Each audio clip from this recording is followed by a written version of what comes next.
kita sekarang jatuhnya di hari Kamis, ya. Tapi pada zaman Nabi saat peristiwa Isra dan Mi'raj tanggal 27 Rajab itu tepat di hari Senin. Jadi hari Senin itu hari lahirnya Rasul Sallallahu Alaihi Wasallam. Hari Senin juga hari biasanya Rasulullah, diutusnya beliau menjadi seorang Nabi.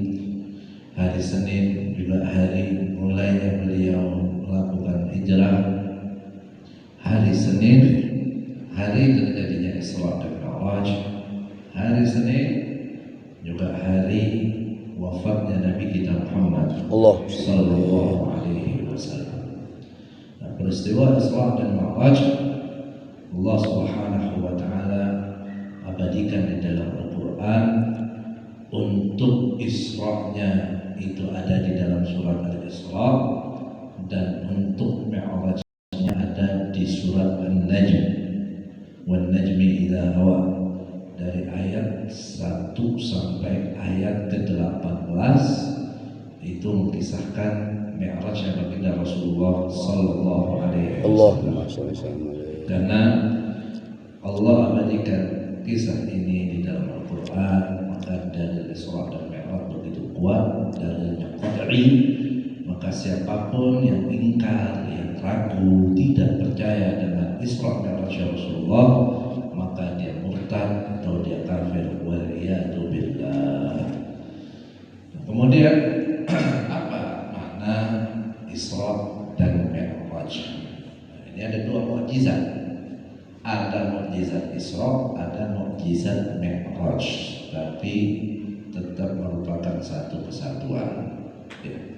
Mukjizat Isra itu berkaitan dengan perjalanan Nabi kita Muhammad SAW yang Allah berangkatkan beliau bermula dari Masjidil Haram ke Masjidil Aqsa.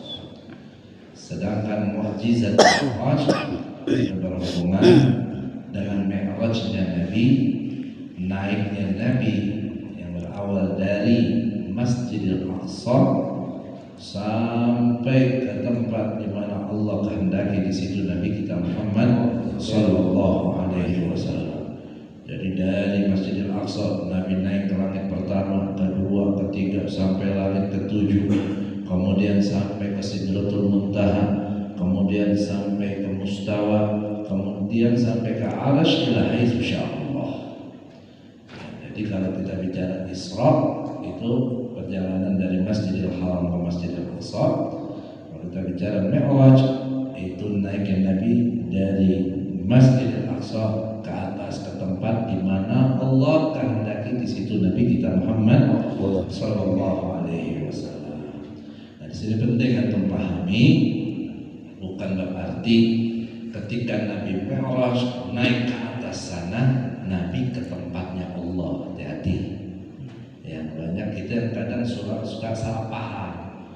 Ya, Nabi ke atas, Nabi berjumpa dengan Allah, karena di situ adalah tempatnya Allah. Hati-hati, kita bisa kufur. Ya, kalau kita mengatakan ada tempat untuk Allah Subhanahu Wa Taala, berarti Allah itu akan membutuhkan tempat. Sedangkan tempat itu adalah makhluk. Yang butuh tempat adalah makhluk. Allah nyatakan dalam Al-Quran, laisa kamitslihi syai'un wa huwa samiul basir. Tidak ada yang serupa dengan Allah Subhanahu Wa Taala. Jadi jangan kita artikan Nabi itu Mi'raj ke atas, di situ Nabi kan jumpa dengan Allah. Nabi berbicara dengan Allah, Nabi diperintah oleh Allah. Itu jangan sekali-kali antum bayangkan perjumpaan Nabi dengan Allah seperti perjumpaan kita satu sama lain. Ya, karena kan kita ini berjumpa, ya, kita saling tatap, kita saling melihat, dialog, kita saling mendengar. Nabi jumpa dengan Allah ketika Mi'raj, bukan seperti perjumpaan kita berhadapan seperti ini. Sekarang saya berbicara, antum mendengar, Nah, jangan antum juga artikan, bayangkan Nabi berbicara atau Allah berbicara dengan Nabi seperti bicaranya kita manusia. Saya berbicara dengan mengeluarkan suara, antum mendengar dengan telinga yang fungsinya memang itu adalah untuk kita bisa mendengar. Berbicara dengan mulut yang ada suaranya, mendengar dengan telinga. Nah, Nabi Muhammad SAW bukan beliau melihat Allah hanya dengan matanya, bukan juga mendengar Allah hanya dengan telinganya. Allah Subhanahu wa Ta'ala kan zat yang maha bicara. Dan sifat wajib Allah diantaranya apa? Mutakallimun, ya kan? Nah, mutakallimun, ya kalau kita ngaji ilmu tauhid, kalamnya Allah itu laisa bisautin wala harfin. Allah maha bicara, dan bicaranya Allah itu tidak berupa suara. Allah berbicara juga tidak mengandung huruf. Kalau kita bicara ada suaranya, ada hurufnya, ada bahasanya, ada susunan katanya. Nah, kalau Allah mutakallimun, Allah maha bicara. Gimana bicara Allah? Laisa kamitslihi. Nah, itu bukan ranah kita untuk kita bagaimana tahu zat Allah, sifat Allah yang hakiki.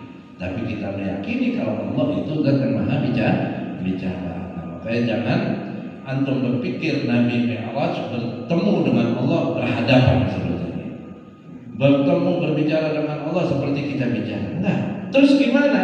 Wallahu a'lam. Kita nggak tahu, kita nggak paham. Itu hanya dirasa oleh Nabi kita Muhammad Sallallahu Alaihi Wasallam. Seperti halnya Nabi Allah Musa Alaihissalam. Nabi Musa ketika dialog dengan Allah Subhanahu Wa Taala di Bukit Tur Sina, ya kan?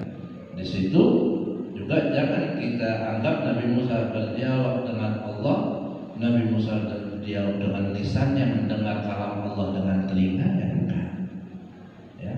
Jadi jangan kita artikan bicaranya seperti Nabi Musa mendengar suara, mendengar itu dengan telinganya. Gimana prakteknya? Nabi Musa yang paksa. Nabi Musa yang tahu bagaimana ketika Nabi Musa dijadikan sebagai kalimullah, Nabi yang berinteraksi, berdialog langsung dengan Allah Subhanahu wa Ta'ala. Makanya sebenarnya dalam kisah Isra dan Mi'raj ini banyak sekali ya hal-hal yang penting kita bahas yang kaitannya dengan